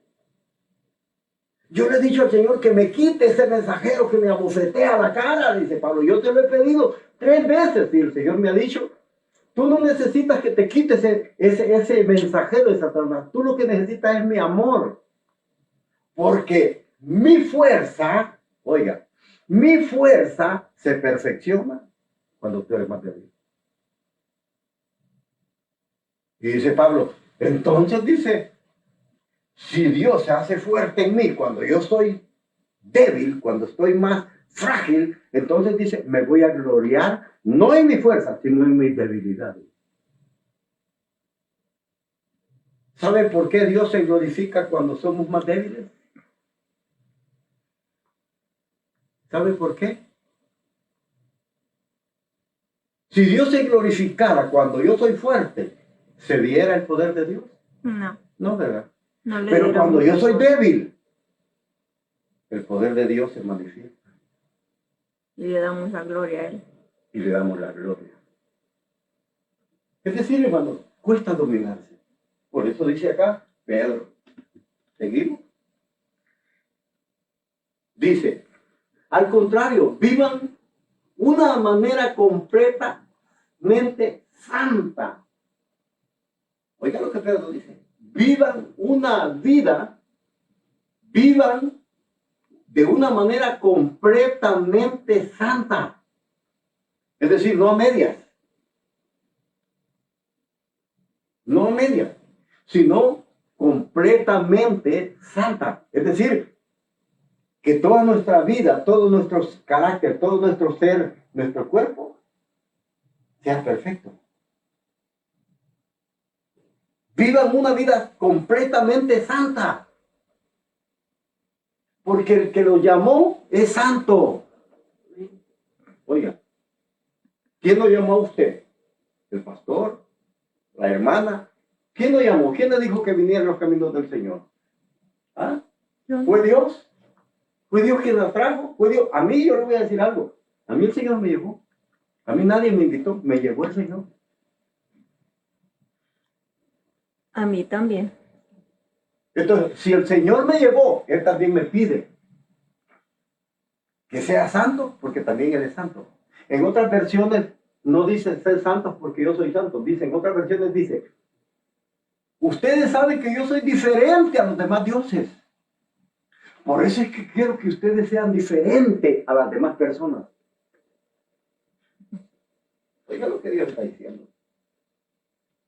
En otra versión no dice, yo soy santo y quiero que ustedes sean santos. Dice, no, yo soy diferente a los demás dioses. Y quiero que ustedes sean diferentes. Por eso es que quiere que no nos dejemos dominar. Que no vivamos como vive todo el mundo. Porque todo el mundo se deja dominar por sus deseos. Recuerde que este mundo, como dice Juan, dice, el Dios desde siglos está dominando este mundo. Es decir, la maldad gobierna la humanidad. Y dice Dios, no se dejen dominar ya, no vivan como vive la gente. A ellos les gusta dejarse guiar por sus deseos, a ellos les gusta todo. Ustedes son diferentes, vivan diferentes. Eso es lo que Dios está pidiendo a través de Pedro. Sean completamente santos, porque yo también soy santo. Y dice, si ustedes llaman Padre a Dios, que juzga a cada uno según sus hechos y sin parcialidad, deben demostrarle reverencia, respeto durante todo el tiempo que vivan en este mundo. Es decir, debemos de vivir como peregrinos, como ajenos a este mundo. Oigan, un peregrino, yo le voy a decir algo, un peregrino es una persona que va de paso, que no tiene un lugar fijo, pero un peregrino cuando llega a una vivienda, o a una casa, o a un hogar, no se comporta como la demás gente. Se rige por las leyes de la casa. Vive diferente. ¿Sí? Vive diferente. Se rige por esas leyes que están en ese hogar. Entonces, y dice, así como ustedes son peregrinos, es decir, nosotros, hermanos, vivimos en este mundo, como dijo el Señor, pero no somos de este mundo. ¿Sí? Amén. Eso es lo que dijo en Juan 17 cuando oró por sus discípulos. El Señor les dijo, no te pido que los quites del mundo, Qué bonito fuera ver que cuando uno, el Señor nos salva, dijera, para Marte. Allá voy a tener a mis escogidos, a mis elegidos, para Marte. Un mundo solo de cristianos. Pero ni aún así viviéramos felices. No, porque no estuviéramos cambiados. ¿Sí? Y aún así viviéramos felices. Cristiano con Porque cristiano nosotros como dándose. seres humanos somos lo peor. O sea, no nos podemos ni entender nosotros mismos. Nos comemos entre unos y otros. Es decir, Dios tiene un trabajo bien complejo con nosotros. Porque somos difíciles de entender. ¿Sí? Entonces, por eso dice Dios, sean santos, porque yo soy santo. Y vivan plenamente una vida santa. Es decir, ¿por qué? Porque precisamente Dios nos está ordenando. Dice, si ustedes llaman Padre a Dios. ¿Se han fijado que la mayor parte de la gente, mi papá es Dios, mi papito? Papito. Mi papito Dios, mi colocho, mi chuchito, dice uno. Gente abusiva, hermano. Sí, usted no le puede decir chuchito a Dios. O sea, él no es limpiabotas de ninguno de nosotros. Amén. Y disculpe que le diga esta expresión, pero ese es ser abusivo. Dice, oiga lo que Pedro dice. Dice, deben mostrarle reverencia y respeto. Debemos mostrarle reverencia y respeto a Dios mientras estamos viviendo en este mundo, dice. Santo. Oiga, si ustedes le dicen Padre a Dios, que Él juzga, dice, de acuerdo a los hechos y sin parcialidad, deben demostrarle respeto y reverencia mientras ustedes vivan en esta tierra. Él no es chuchito.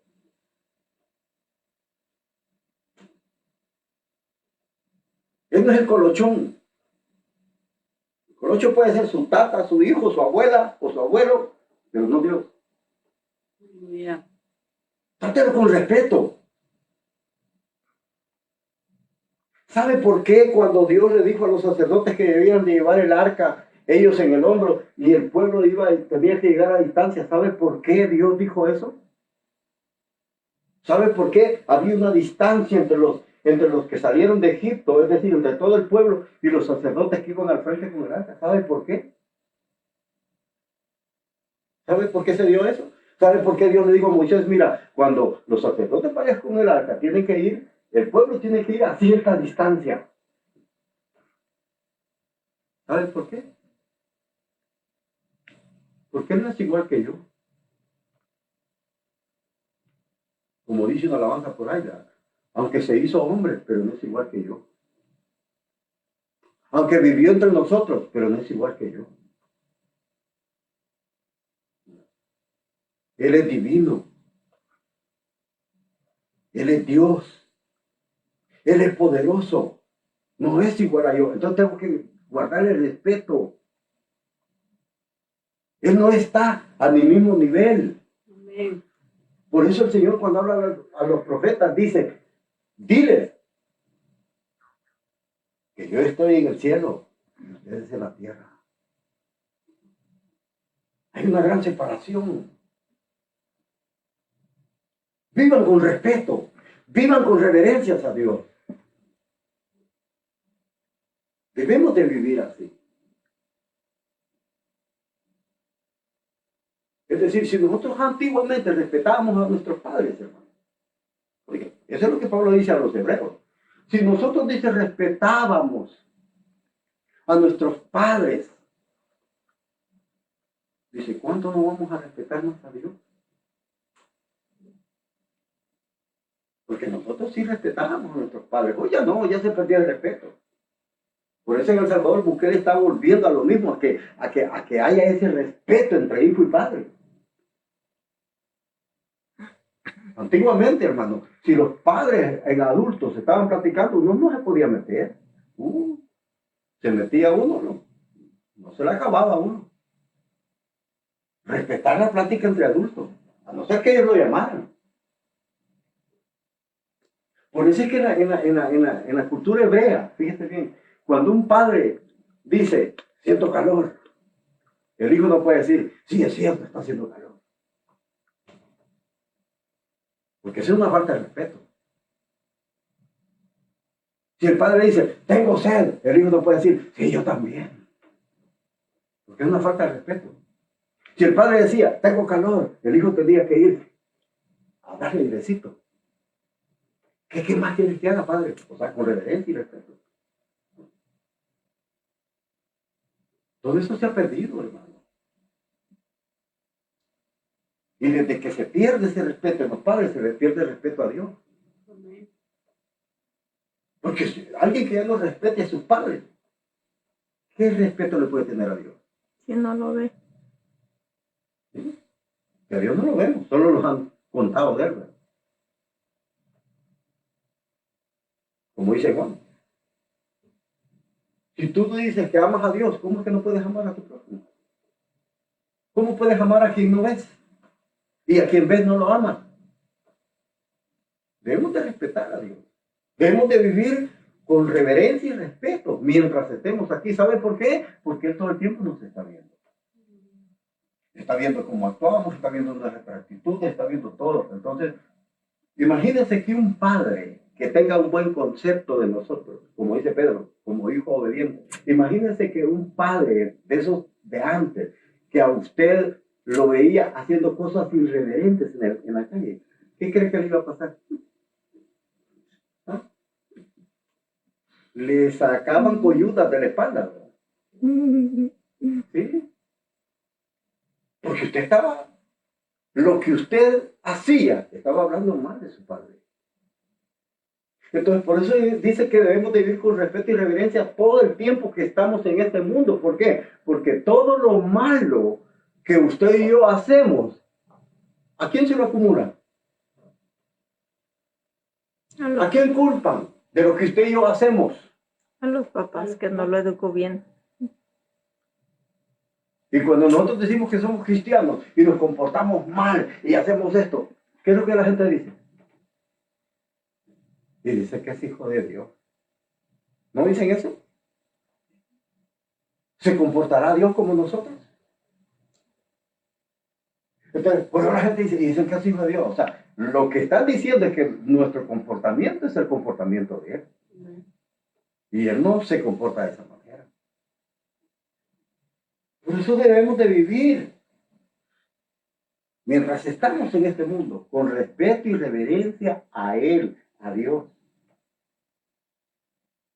Porque Él dice, si ustedes le llaman Padre a Dios, mucha gente dice, oye, hermano, eso es algo común que está en la boca de la gente. La gente, es que Dios es mi Padre. Pero ¿se comportará Dios como se comporta usted aquí en la tierra, como nos comportamos nosotros? No se comporta así. Entonces no es su Padre. Su Padre es el diablo, como dijo el Señor. Sí.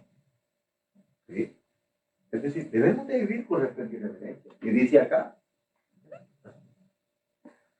dice, pues Dios los ha rescatado a ustedes de la vida sin sentido que eran de sus antepasados. Oiga, Dios nos rescató. Dios nos rescató de la vida que antes teníamos. Y que esa vida que llevamos, dice que la heredamos ¿de quién? ¿De quiénes está hablando Pedro? ¿Mm? ¿De quiénes heredamos esa vida sin sentido? Viviendo en pecado. ¿De quién la heredamos? De nuestros padres. ¿De cuáles padres? ¿De cuáles padres habla? ¿Ah? ¿De cuáles padres habla? De Adán y Eva. Sí, exacto. No está culpando a mis viejitos. Está hablando que esa vida sin sentido la heredamos de Adán y Eva. De sus padres, dice. Es decir, de Adán y Eva. Ellos fueron desobedientes a Dios y nosotros somos desobedientes. Vivimos una vida en desobediencia a Dios. Cuando vivimos sin respeto y sin reverencia. Porque hacemos lo que queremos. No estamos haciendo lo que a Él le gusta, su voluntad. Entonces dice acá, esa vida ustedes la heredaron de sus antepasados, de sus padres. Ahora, pero Dios los rescató. Y ustedes saben muy bien que el costo de ese rescate no se pagó con cosas corruptibles como oro o plata. Oiga, el rescate nuestro no se pagó con algo corruptible. ¿Sabe que usted antiguamente los esclavos que se ponían a la venta se compraban con estos dos metales, oro y plata, porque son los que más valían? Un esclavo que valiera 30 piezas de plata, hermano, era porque estaba fuerte, estaba sano.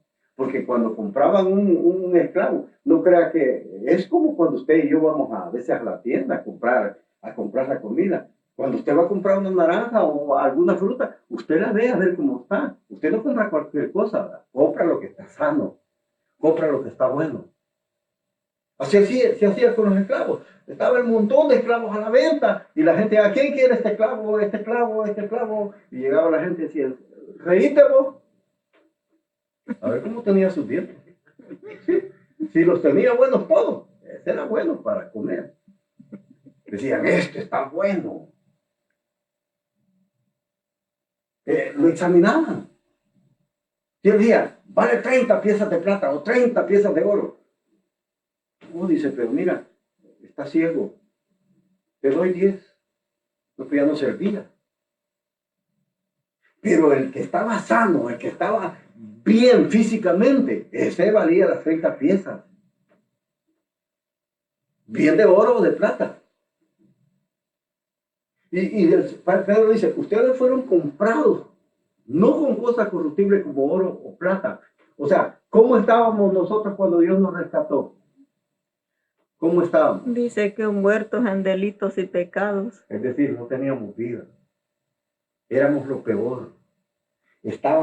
Nadie daba 5 por nosotros. Nadie. Nadie pagaba por nosotros. Dígame usted, ¿quién va a querer un borracho? ¿Quién? ¿Quién va a querer un marihuanero? ¿Quién? ¿Quién va a querer una prostituta? ¿Quién? ¿Quién? ¿Quién la va a comprar? ¿Quién? Pero ustedes, dice Pedro, fueron rescatados. ¿Con qué? Con la sangre preciosa de un cordero sin mancha, destinado desde antes de la fundación del mundo, por amor a ustedes. Aleluya. Oiga, es decir, nuestro rescate, Dios nos compró, pero el precio que Él pagó para comprarlo no tiene valor. La sangre preciosa de Cristo no se le puede poner precio, no tiene ningún valor. Aleluya. No tiene valor. Es algo que jamás. No tiene valor que podamos pagar. No tiene valor. Fue lo mejor que Dios nos dio. Fue lo mejor que Dios hizo. Pagar con sangre. Es decir, lo mejor que Él tenía, su Hijo. Y aún así usted y yo vivimos de esta manera. Es decir, que usted y yo no hemos comprendido. No hemos comprendido. Todavía no hemos entendido el precio que Dios tuvo que pagar por usted y por mí. No hemos comprendido. Porque yo le voy a decir, y termino con esto. Romanos capítulo 12. Es lo último y ahí terminamos, hermano. Para que usted se vaya a su casita, a descansar, a hacerle caso a sus pensamientos. Romanos capítulo 12.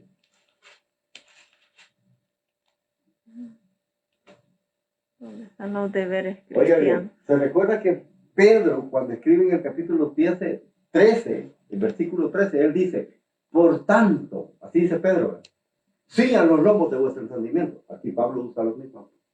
Entonces, Pablo dice, por tanto, es decir, debido a lo que ya hablamos. Debido a lo que ya hablamos. ¿Qué es lo que ya hablamos? todo lo que he hablado del capítulo 11 hacia los otros capítulos primeros. ¿Y qué es lo que Pablo ha hablado en estos versículos? En el 9, Pablo dice que nosotros, dice Dios, dice, a los que antes conoció, lo llamó, lo santificó, lo glorificó, los hizo aptos hijos, les dio la salvación. Es decir, y Pablo dice, por tanto, es decir, por lo que ya hablamos, dice Pablo, de que a ustedes ya conocen, cuando usted y yo conocemos ese valor de la sangre de Cristo, hermano, no nos toca otra cosa que, ¿sabe qué? Servirle al Señor. Porque no le podemos servir, no le podemos pagar al Señor todo ese rescate y todo lo que ha hecho. No le podemos pagar. De la única forma que nosotros podemos decir que le podemos pagar, ¿sabe cómo es? Estar agradecido. Entregarle nuestro cuerpo y nuestros pensamientos. Eso es lo que Pablo dice. Él dice, oiga, por tanto, dice Pablo, hermanos míos, les ruego por las misericordias de Dios. O sea, las misericordias de Dios son todas aquellas cosas que Dios ha hecho por nosotros. Que éramos pecadores, que nos hizo santos, que nos hizo justos, no nos pagó conforme a nuestros pecados, que nos dio la salvación, que nos adoptó, que nos purificó, que nos santificó, que nos rescató. Todas esas misericordias de Dios, dice. Por tanto, hermanos míos, les ruego por la misericordia de Dios. Es decir, si tú, dice Pablo, si tú conoces todo lo que Dios hizo por ti, cuando tú no valías ni un centavo, cuando tú no valías nada, cuando tú eras una escoria, si tú conoces esas misericordias que Dios tuvo contigo, de haberte adoptado, de haberte limpiado, de haber hecho todo eso y de haber sacrificado a tu hijo, si tú conoces todo esto, entrégale tu cuerpo como un sacrificio santo, agradable al Señor. Entrégale el cuerpo. Y dice, y también tu mente. Así dice acá. Dice, versículo 2, no vivan ya según los criterios del tiempo presente, es decir, no vivan de acuerdo a los pensamientos, a los malos ejemplos que tenemos en el mundo. No vivan de acuerdo a esos criterios, es decir, el criterio del mundo, todas las decisiones que la humanidad y el mundo tiene son contrarias a la voluntad de Dios. Todos esos criterios del mundo, es decir, cómo la gente vive, cómo la gente se viste, cómo la gente habla, o sea, todos esos criterios, incluso hasta la religión, son contrarios a la voluntad de Dios. Ya no vivan, dice Pablo, de acuerdo a esos criterios. Es decir, ya no se dejen llevar por esos malos pensamientos, malos ejemplos, dice Pablo, sino que, al contrario, cambien su manera de pensar, es decir, dominen sus pensamientos, cambien su manera de pensar, dice Pablo, para que cambie su manera de vivir. Oiga, es decir, si yo cambio mi manera de pensar, hasta mi manera de vivir va a cambiar. ¿Sí? Amén. Si yo cambio mi manera de pensar, imagínense que antes me comportaba como lo peor y hoy soy una persona diferente. No importa que en el mundo digan, ay, mire qué santurrón, que ya no habla, que no importa. Pero si yo cambio mi manera de pensar, voy a cambiar mi manera de vivir. Por eso es que uno puede ver que hay hombres, hermanos, que han sido los peores, o mujeres que han sido prostitutas, y uno ve el cambio y dice uno, ¿cómo? Cambiaron su manera de pensar. Y su manera de vivir también cambió. Al cambiar la manera de pensar, hasta el cuerpo se sana. Sí, porque los malos pensamientos nos afectan. Los malos pensamientos deterioran nuestra vida. Yo le voy a decir algo.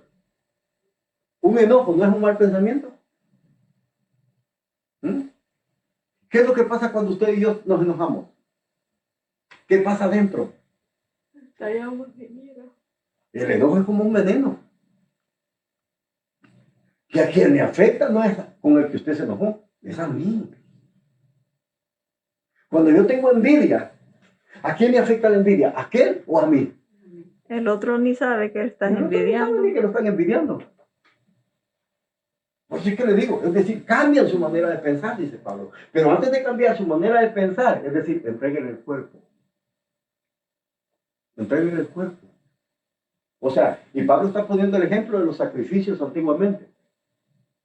Cuando se llevaba un sacrificio, un corderito, hermano, se quemaba todo. No se dejaba nada. Todo se quemaba. Es decir, se le ofrecía todo al Señor. Completo. Dice que se quemaba hasta el cuero. Se quemaban las vísceras. Es decir, las tripas que nosotros le llamamos, se quemaba todo. ¿Por qué? ¿Por qué las vísceras? ¿Por qué se le quemaba todo eso? Porque eso habla de los malos pensamientos. Es decir, cuando usted y yo le entregamos todo a Dios, le entregamos nuestra vida completa, le entregamos nuestros pensamientos a Dios. Es decir, una vida completa. Dice, si ustedes cambian su manera de pensar, va a cambiar su manera de vivir. Y ustedes van a poder comprobar que lo que Dios quiere para ustedes es bueno, santo y agradable. Oiga, ¿usted cree que Dios, yo no me he puesto a pensar de que verdaderamente lo que Dios siempre quiso para mí era bueno? Yo era un borracho antes de conocer al Señor. ¿Usted cree que Dios no quería lo mejor para mí? Ahora sí lo entiendo. Que Dios quería lo mejor. Es lo mismo. Pablo dice, no se dejen llevar por los criterios de este mundo. Cambien su manera de pensar. Es decir, no se dejen dominar por los pensamientos. No vivan como vive su vecina. Porque eso es lo que nosotros tenemos. Ahí mismo vemos a la vecina, ya me voy a vestir como la vecina. Ya voy a hacer lo que hace el vecino. No. Todo lo que ellos hacen es contrario a la voluntad de Dios. Y Dios dice, ya no vivan de acuerdo a esos criterios. Es decir, ya no vivo de acuerdo a esos ejemplos que el mundo les da. Mejor, dice Pedro, mejor dice, vivan haciendo la voluntad de Dios. Hermano, yo creo que Dios quiere lo mejor para nosotros. Y creo que a través de estos estudios vamos a entender bien que lo que Dios quiere es bueno, es santo y es agradable para nosotros. Amén. Eso es lo que quisiéramos para todas las personas, pero no todos quieren eso de Dios. Por eso ellos viven como viven. Nosotros somos diferentes. Debemos de vivir dominando nuestros pensamientos. Es lo que más cuesta, pero no es imposible. No, no como muchos que decimos pues mejor que la hermana o mejor que no, mejor que nosotros mismos. Mejor que nosotros mismos. Ajá. Es decir, el enemigo no es mi vecino. No voy a pelear por ser mejor que él. Voy a pelear por ser mejor que yo mismo. Es decir, si hoy hice algo bueno y fui mejor, mañana debo ser mejor de lo que hoy fui. Amén. Pasado mañana debo ser mejor que lo que voy a hacer mañana. Es decir, ir en un progreso. Ir en un progreso. Debemos de dominar nuestros pensamientos. Así es de que ahora, hermano, yo creo que no tenemos excusa. No nos dejemos dominar. Cuando le diga, ay, quédate un poquito, no te quedes. No. Haga cualquier cosa para reunirse y poder aprender más de la palabra de Dios. Dios le bendiga, Dios le guarde. En el nombre del Señor. Vamos.